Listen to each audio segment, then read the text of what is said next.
نہیں آتا. ایک احسان کے انسان بنایا اور دوسرا احسان کے مومن بنایا. کیا مومن بنایا؟ مومن مومن بنایا. یہ تو پہلے احسان سے بڑا احسان مومن بنایا. اب دیکھیں تیسرا احسان، میرا یقین ہے کہ دل میں چل جائے گا. تیسرا احسان مومن بنایا تو حضرت موسیٰ کی قوم کا مومن نہیں بنایا. مومن بنایا تو حضرت عیسیٰ کی قوم کا مومن نہیں بنایا. مومن بنایا تو حضرت نوح کی قوم کا مومن نہیں بنایا. اور ہماری جس طرح کی کرتوتیں ہیں نا، اگر حضرت نوح کی قوم میں ہوتے نا تو کب کے رگڑ دیے جاتے تھے. ہماری جو کرتوت ہے یہ تو کرم ہے رحمت مصطفیٰ کا کہ مومن بنایا تو اس کا مومن بنایا، اس کی بارگاہ کا امتی بنایا کہ جس کی امت میں پیدا ہونے کے لیے ایک دو نے نہیں 11 نبیوں نے دعائیں مانگی تھی کہ مولا نبوت نہ دے اللہ، تو اپنے نبی مصطفیٰ کریم کی امت میں چڑھا عطا فرما. زندہ باد. مومن بنانا کمال نہیں، کمال تو یہ ہے کہ مومن بنایا تو ان کے دامن کی وابستگی عطا فرمائی کہ جو چلے تو صدر و حضر الصلاۃ والسلام علیک یا رسول اللہ کی دعائی ہے. جو انگلی اٹھائے تو چاند سینہ چھاپ کرتا نظر آئے. جو ہاتھ اٹھائے تو ڈوبا ہوا سورج اپنے چہرے سے دوبارہ دیدار مصطفیٰ کرنے کے لیے واپس آ جائے. ارے مومن بنایا تو اس کی بارگاہ کا مومن بنایا، اس کی بارگاہ کا امتی بنایا، جسوں نے پرمرا ارشاد فرمایا کہ جس نے خواب میں مجھ کو دیکھا اس نے مجھے کو دیکھا، کیونکہ شیطان میرا روح دھارن نہیں کر سکتا. سبحان اللہ، سبحان اللہ، سبحان اللہ. مصطفیٰ کی بارگاہ کو امتی بنایا. یہاں پر ایک بات ذہن نشین رکھے، حضور علیہ الصلوۃ والسلام کی جو ذات انسان بنایا، فقط اللہ انسان بناتا مومن نہیں بناتا. فقط اگر اللہ انسان بناتا مومن نہیں بناتا تو پھر ہمارا حال کیا ہوتا؟ وقودہ الناس والحجارہ. اللہ، انسان اور پتھروں سے جو جہنم کی آگ کو بھڑکایا جائے گا اس میں ہمارا اور آپ کا نام شامل ہوتا. تو اس کا کرم ہے کہ اس نے دامن محبوب کی ہوا کھانے کا موقع عطا فرما دیا. یہ اس کا کرم ہے کہ اس نے سبز گنبد کو دیکھ دیکھ کر آنکھوں کو ٹھنڈک پہنچانے کا موقع عطا فرما دیا. اور یہ تو اس کا کرم ہے کہ اس نے اپنے حبیب مصطفیٰ کریم کی بارگاہ میں درود و سلام کا نذرانہ پیش کرنے کا موقع عطا فرما دیا. یار کی بارگاہ کا امتی بنا، اس کا امتی بنایا کہ جس سے وہ سب سے زیادہ پیار کرتا ہے. اس کا امتی بنایا جسے رب کائنات میں سب سے افضل، سب سے اعلیٰ، سب سے الفا مقام پر فائز فرمایا. اس کی بارگاہ کو امتی بنایا کہ رب کے بعد اگر ساری کائنات میں کوئی سب سے زیادہ لائق تعریف ہے تو وہ کوئی اور نہیں، ہمارے اور آپ کے آقا مصطفیٰ کریم کی ذات مقدس ان کی بارگاہ. اچھا دیکھیں یہاں پر ایک بات بڑی اہم، اللہ تبارک و تعالیٰ کے ان کی بات، اس بارگاہ کی وابستگی کا حال یہ ہے، اس بارگاہ کی وابستگی کا حال یہ ہے کہ اگر اس بارگاہ کی وابستگی ہے تو اللہ تبارک و تعالیٰ کی بارگاہ میں آپ مقبول ہیں. اور اگر اس بارگاہ کی وابستگی نہیں ہے تو رب کی بارگاہ میں آپ کو مقبولیت نہیں مل سکتی. سیدھی سی بات کر رہا ہوں، یہاں اگر منظور ہو گئے، یہاں مقبول ہوں گے تو وہاں مقبول ہیں، یہاں مقبول نہیں تو وہاں بھی مقبول نہیں. مثال کے طور پر دیکھیں، مکہ المکرمہ کا شہر، ناک نقشہ بڑا خوبصورت، ناک لمبی کھڑی، پیشانی بلند، سر پہ شملہ، جو لباس دیکھے دیکھتا رہ جائے، جو دیکھے وہ کہے بڑا خوبصورت ہے، بڑا چاہو چلال والا ہے، بڑا حسین نظر آتا ہے. رشتہ داری بھی حضور کی بارگاہ سے خاندانی ہے، رشتہ داری حضور کی بارگاہ سے خاندانی ہے. نام ابو لہب حضور کا سگا چچا، نام کیا ہے؟ ابو لہب حضور کا سگا چچا. خاندان وہ جو مصطفیٰ کا خاندان ہے، رشتہ وہ جو مصطفیٰ کریم علیہ السلام سے بھتیجے کا چچا کا رشتہ ہے. لیکن مصطفیٰ کریم علیہ السلام کی بارگاہ نے رد فرما دیا، جہنم کا ایندھن اس کا انتظار کر رہی ہے. سچ کہہ رہا ہوں تو بولے سبحان اللہ، سبحان اللہ. یار کی کا رہنے والا ایک غلام ہے، چہرہ کالا کالا ہے، ہونٹ موٹے موٹے ہیں، آنکھیں کھسی کھسی ہے، چہرہ سیاہ نظر آتا ہے، وہ عشق صادق ہے جسے مؤذن رسول کا خطاب دیا گیا. ارے چہرہ خوبصورت ابو لہب کا تھا, دربار مصطفیٰ کی وابستگی نہ ہوئی تو جہنم کا ایندھن بن گیا. ابو لہب جہنم کا ایندھن بنا. اور مصطفیٰ کی بارگاہ میں جب بلال لائے گئے, مصطفیٰ نے پسند فرما لیا. اللہ نے اس پسند کو اتنا پسند فرمایا کہ سگے چچا کو جہنمی بنایا, اور اس پسند کے بدلے حضرت بلال کو جنت میں اعلیٰ مقام عطا ہوا. نعرہ تکبیر, نعرہ رسالت, اور سے حضور شیر بہا. یار نے پسند فرمایا, مصطفیٰ نے پسند فرمایا تو رب پسند فرمائے, ورنہ کوئی کچھ کہہ لے. حضور کی بارگاہ کی مقبولیت نہیں ملی تو کسی اور بارگاہ میں کتنے ہی مقبول نظر ہو جاؤ, منصور نظر ہو جاؤ, دربار مصطفیٰ کے ٹھکرائے ہوئے پھر کہیں ان کی رسائی نہیں. یہ تیسرا احسان کہ حضور کی بارگاہ کا امتی بنایا. کس کی بارگاہ کا؟ سبحان اللہ. کس کی بارگاہ کا؟ امتی بنا. چوتھا احسان ان تینوں احسانات پر فضیلت رکھتا ہے. ان تینوں احسان سے بڑا احسان ہے. انسان بنایا اس کا احسان, مومن بنایا اس کا احسان, مصطفیٰ کی بارگاہ کو امتی بنایا اس کا احسان. لیکن چوتھا احسان اس سے بڑا کرم تو دیکھو کہ اللہ تبارک و تعالیٰ نے چوتھا احسان اس شان سے فرمایا کہ مصطفیٰ کی بارگاہ کو امتی بنایا تو فقط امتی نہیں بنایا, یار کا وفادار بنایا. یار کے غداروں نے ہمارے نام کو شامل نہیں فرمایا. زندہ باد, زندہ باد, سبحان اللہ, سبحان. کیوں تو حضور کی بارگاہ کی امت میں رہنے کا دعویٰ تو 73 فرقے کر رہے ہیں, سب کر رہے ہیں, میں بھی جنتی, میں بھی جنتی, میں بھی جنتی, میں بھی جنتی. لیکن یہ اس کا کرم کہ اس نے ہمیں مسلک اہل سنت و جماعت کی وابستگی عطا فرمائی. اگر وہ یار کی بارگاہ کو امتی بھی بنا دیتا اور خدا نہ خواستہ خارجی بنا دیتا, رافضی بنا دیتا, تو جہنم تو پھر بھی مقدر بن چکی ہوتی. یہ رب تبارک و تعالیٰ کا کرم اور اس کا شکر ہے کہ اس نے اپنی بارگاہ کے جو فیض لٹائے تو ہم پر بھی فیض کی رحمتوں کے چھینکے پڑے کہ ہمیں یار کے غداروں میں نہیں, یار کے وفاداروں میں شامل فرمایا.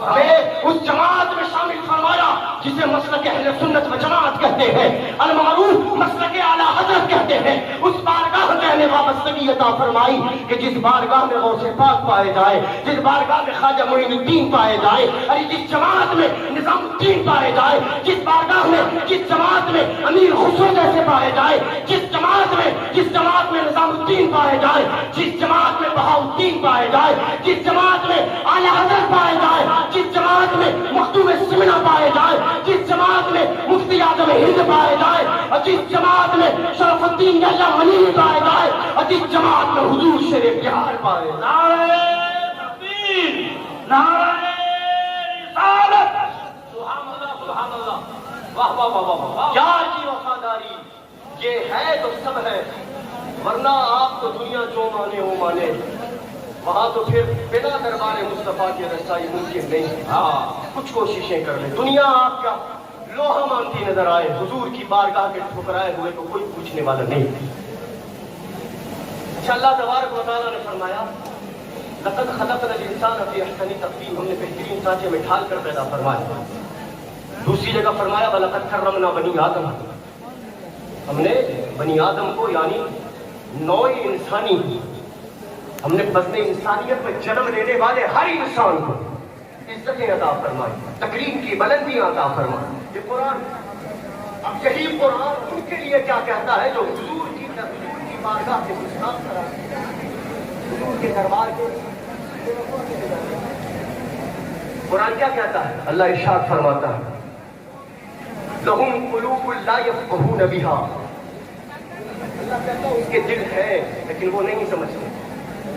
ان کے دل ہے لیکن وہ نہیں سمجھتے, وہ سمجھ نہیں رکھتے. دل کی گواہی خود قرآن دے رہا ہے کہ دل رکھتے ہیں, یعنی کہ اس دل میں باپ کی محبت ہے, بیٹے کی محبت ہے, بیوی کی محبت ہے, پڑوسی کی محبت ہے, کاروبار کا چسکا ہے, کھانے پینے کی خواہشات ہے, اس لیے دل ہے. قرآن نے کہا لَهُمْ قُلُوبٌ, ان کے دل ہے, لَا يَفْقَهُونَ بِهَا, لیکن وہ نہیں سمجھتے. وَلَهُمْ أَعْيُنٌ لَا يُبْصِرُونَ بِهَا, ان کی آنکھیں ہیں لیکن وہ دیکھتے نہیں. ان کی آنکھیں ہیں لیکن وہ دیکھتے نہیں.